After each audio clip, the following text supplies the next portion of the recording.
Brentocast number 10, and we're back. Exciting stuff's happening. I finally settled on a host for this podcast and my other podcast, VHS Graveyard.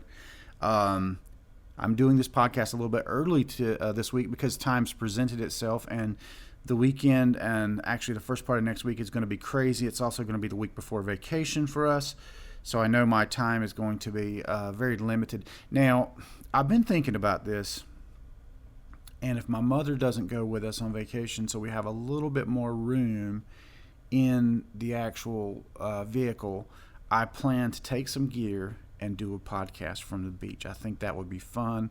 I'll do it outside on the balcony so we can hear some stuff. And like, if all goes to plan, number 11 will be the Bowers Family Vacation podcast, if you will. By the way, when I do the if you will, that is a little bit of a homage to our buddies over at Dead Pit Radio, because Crazy Kentuckian usually says if you will a lot, and I don't know that it's that funny, but I thought it was funny, and apparently it's creeped its way into my psyche. I had a crazy dream last night. Woke up. It was so crazy that it woke me up. It involved my brother and some people I knew in high school, and it was real strange. He and I were having this conversation about something or another, and he had moved into the apartment in the back of the welding shop, which, as it turns out right now, he is fixing that apartment up, I guess for a rental property or what have you. I actually lived in that apartment for probably 6 months back in the day, and nothing like getting woken up in the morning with the sound of grinders hitting metal. That's awesome.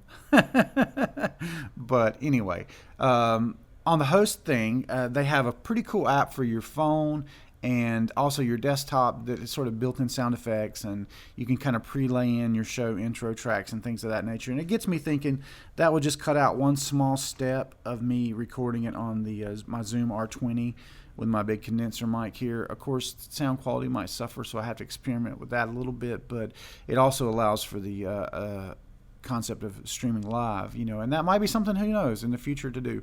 But right now, I don't think that's the way to start this, to kick this off. But it feels like a milestone being at number 10. I said, hey, if I can do 5 of these, I'll put them out. And now we're at 10. I went ahead and got on my Canva account and pre-made the intros for 10 episodes. And I don't maintain that account all the time. I have had it for a couple of months, the pro version, just so I can work with their best templates and stuff. But that's how I make the intros to these. And you can see I've kind of like evolved how I am doing the overlay on the video.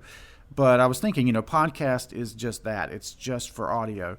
The video part is a little bit of extra work, but I still kind of want to do it for posterity to see where I was sitting. It's kind of cool to kind of look back at your previous setups and see, wow, man, years ago it looked like this or whatever. So I do want to keep doing those, but I think I might make that Patreon-only content, and I am basically looking to raise the cost of hosting this thing so I don't have to pay to do it. And that's basically $100 a year. So how many hosts would you have to get? I guess 100 if they were given $1 per episode. I don't know. It'll work out. Not that I can't afford it, but I do want it to be the kind of thing where I can make cool T-shirts and things of that nature. Not so much with Brentocast, but with the VHS Graveyard I'm talking about. So anyway, the great thing about this host that I decided to go with, I did watch a couple of review videos, and Spreaker.com, Spreaker, looks like speaker but with an R, Spreaker.com, allows you to do multiple branded podcast on a single account as long as you're within your bandwidth, which clearly mine being shorter, I would be. And it has lots of tools like a podcast studio kind of a situation on your phone, and then also your laptop, as I was mentioning. But talking about looking back at your old locations and your old setups, one of the things that I'm going to do for VHS Graveyard as a Patreon extra is to put all my VHS unboxing. And the crazy thing is, I had most of those backed up where I could find them. There were a few that had eluded me, but fortunately, I had posted them over on the Mutantville YouTube channel, which has now been archived. And before I might have suggested that I had been locked out of that account, what I really meant was I cleared my cache and didn't have the current password because that was shared between my guys that I work with on that. and they weren't always available. One of them apparently was having phone trouble, and when I sent a request for the password, I didn't get anything back. Fortunately, that's been sorted out, and now I am back into that account, and I can download all the content. I'm just looking to download the content that I created for that whole enterprise, and it's well over. That's probably 500 videos over there, and I don't know how many of them I did, but there's a bunch in different categories, and I had a couple different shows, and most all of them involved either a vlog type update or a video of me unboxing something. It went ultimately in my VHS graveyard. So I think I got something like 15 different episodes of unboxing.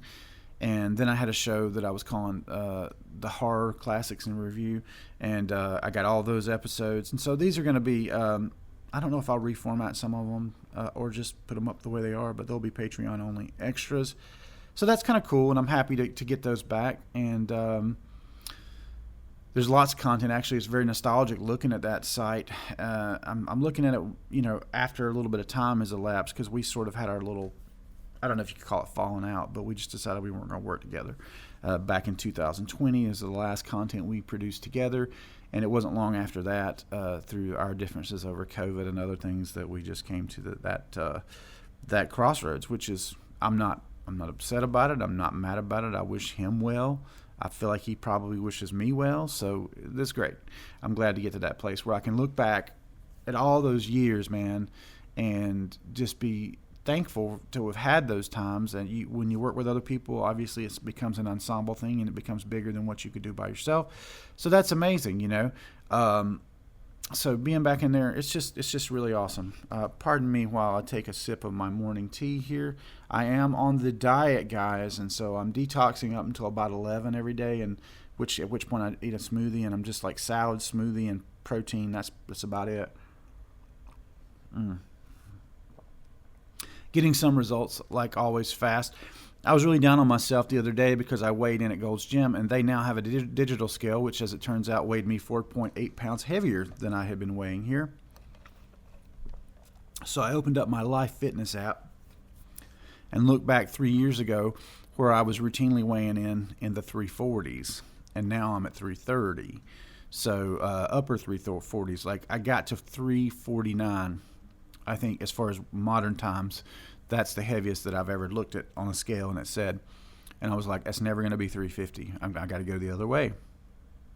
And today, like, I'm looking at the scale downstairs, and it's 331, 330, and I'm like, that goal of being under 300 pounds, that's my immediate goal. It's obtainable. I mean, I'm going to have to.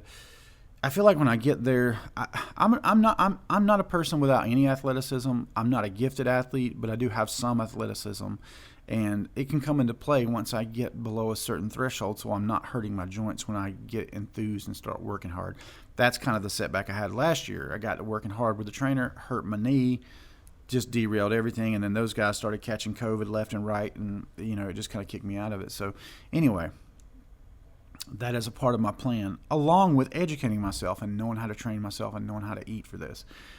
Nancy and I started our ACE personal trainer training program with SEC on Monday night. I am now in their online interface and able to work on my stuff, offline. There's quite a bit of it, this online component, but there's a once a week, in-person component.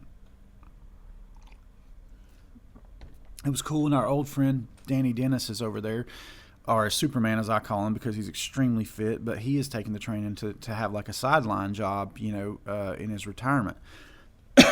Awesome dude, extremely, extremely muscular and fit. I mean, it is what it is, I'm going to cough here and there. It's not COVID, I swear. Anyway, excited to be putting this show on Spreaker. So why did I feel like I had to go ahead and get on here while time, presented itself? And there's a very good reason. This weekend, you've heard me talk about this V-Hill Brothers album that I'm producing and recording along with my partner, Harrison Foreman. That's all actually started already. He and I have done probably 10 hours total on the project. I'm talking about in the actual studio, not my studio, but like the Snug Ricker studio in Faith, North Carolina. we have done 2 days of that, getting the stuff ready for these guys to come in and do the parts that they need to be there in person to do, and mainly just vocals. And lots of pre-production talks and meetings and whatnot, had some of the music being changed, which is to be expected. But they're actually in town now. The one brother lives close by and the others live out west, and they're actually in town now. And they had asked back some time ago, hey, I hope that we can watch you and Harrison perform, during the weeks that we're there.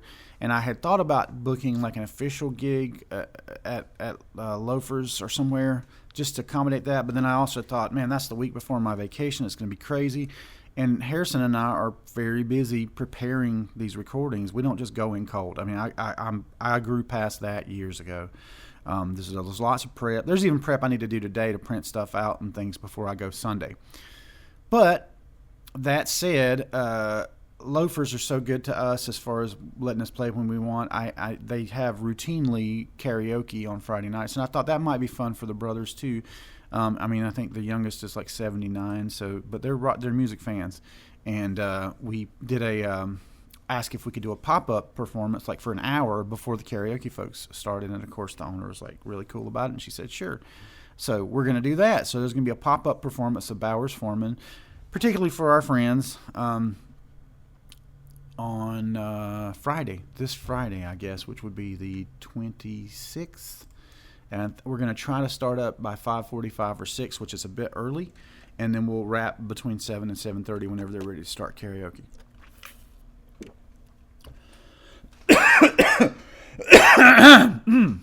So attractive, coughing into the microphone.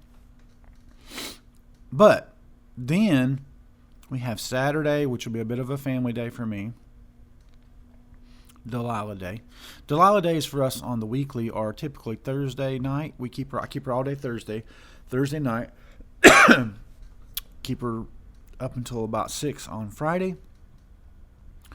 Then she's back here Saturday mornings, and we because we close the store about 3 on Saturdays, we do some family stuff then.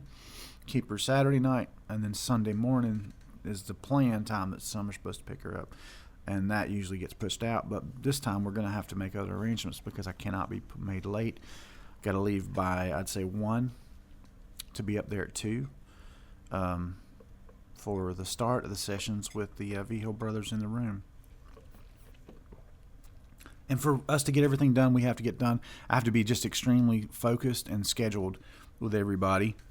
We're calling day 1 a rehearsal day just to kind of ease their mind, but really it's a recording day, and we have only 3 of those with them. So, and the others start at 4 o'clock, which makes it night sessions, which I'm thinking the energy won't be as well. So I have to consider that when I pick the order of which we do the songs. And there's one of them that's really a rocker, so that needs to definitely happen during the day.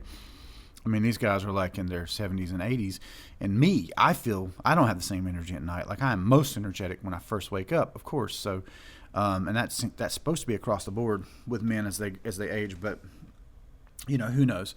I will say that I've seen some extremely cool stuff as far as the movie Minute goes. If you guys aren't watching House of the Dragon on HBO, go ahead and re-up on HBO and get that if you're a fan of Game of Thrones, because to me, the first episode, if you took the best of the best of Game of Thrones, because I feel like the first couple seasons don't really hold up, but the latter seasons are super excellent up until they just kind of didn't know what to do to finish it in the end of the 8th season. But like, say, season 7, it's as good as that or better. And man, it looks amazing. It looks like it belongs in the world. You see King's Landing prior to all the aging and the damage and stuff. It's awesome, man. I mean, it is absolutely awesome. I like all the actors that they pulled in, and for the new telling of the prequel story that leads up to the events in Game of Thrones. So it's incredible. I'm just way into it, and I thought I was going to like it, seeing all the previews. And then I watched a documentary, which if you watch that, it's going to serve up a documentary on the making of Season 8 of Game of Thrones. It's the last something. I'm sorry, I can't remember the name of it. But it was phenomenal, and I watched that and really thoroughly enjoyed that making of on Season 8 of Game of Thrones. So I'm kind of sucked back in, Then I, was just feeling, Nancy and I had our 28th anniversary. Love you, baby. 28 years of marital bliss. And we went out and ate not once, but twice yesterday. And then we got home and, we ended up watching the first episode of Sandman on Netflix. I actually thought it was very good. I had maybe a few slight critiques, but nothing terrible, really. With the old double negative, sorry about that. I enjoyed it. I'll watch more. And it's cool that there's things actually on Netflix now that are catching my attention. Nancy has been on a big Korean drama kick, and she's watched Alchemy of Souls all the way through at least 3 times now. That's the thing about her. She tends to obsess on shows that she likes. For me, it's a numbers game. I want to watch everything, but I can't. So I have to be selective and pick things that are in genres that I like. But with VHS now, a big thing for me is archiving these VHS. And at this moment, as we speak, I'm actually archiving this amazing-looking futuristic sci-fi thing, which it was futuristic when it was shot back in the 80s. It's called Striker. Cool box art on this bad boy. And the film actually looks pretty good, too. I don't think I've ever actually watched this one, but you can see some of the things that I'm ripping today. The Fly with Jeff Goldblum, the Stargate film, and Devil's Advocate. In the process of downloading all the old unboxings from the old Archive Mutantville channel on YouTube, I have been pulling out things that I see myself unboxing 10 years ago. So buying a tape and putting it on a wall, hanging it up for 10 years, and then watching it, there's a certain satisfaction that comes with that. I'm like, oh yeah. I commented that this looked cool 10 years ago, and eventually everything came full circle. I pulled it off the tape and ripped it and watched it on my hidden YouTube channel for this or whatever, and it's really cool. A Warrior of Tomorrow on the Highway to Hell. Striker. Bam. I'm about an hour into ripping that one right now. The only thing about ripping is it's real time, so you have to kind of give it time to play out. But then once you have it in a digital format, you never have to go through that again. You never have to worry about losing it because the VHS player dies. I have to say, I got me a high spec drive JVC stereo VCR player for a great price on eBay. I'm probably going to try to get another one of those if those are available out there. They're going for some high prices, let me tell you. And I don't want to pay those high prices, nor do I want to pay that for tapes. I'm averaging about 99 cents or around $1 per tape. Got the Death Wish. Wow. I got the Death Wish series of movies with Charles Bronson, which I was up on in the day and saw many of in the theater. Those are coming down the chute. I have an unboxing, at least one unboxing, maybe 2 unboxings for this week. I've got a box of tapes sitting there. I don't plan to have tapes coming every single week, but the way it's been on eBay, there's been some great prices, and anything that's like a bunch of tapes that have at least some of the things I want in them, and by virtue of the numbers and the shipping, they come out to be under $1. I look pretty hard at those, and I do have a couple more bigger lots I think that are coming. But yeah, man, what else is there? Got to keep your hobbies, got to stay young at heart, got to be enthused about life, and that's what I'm trying to be.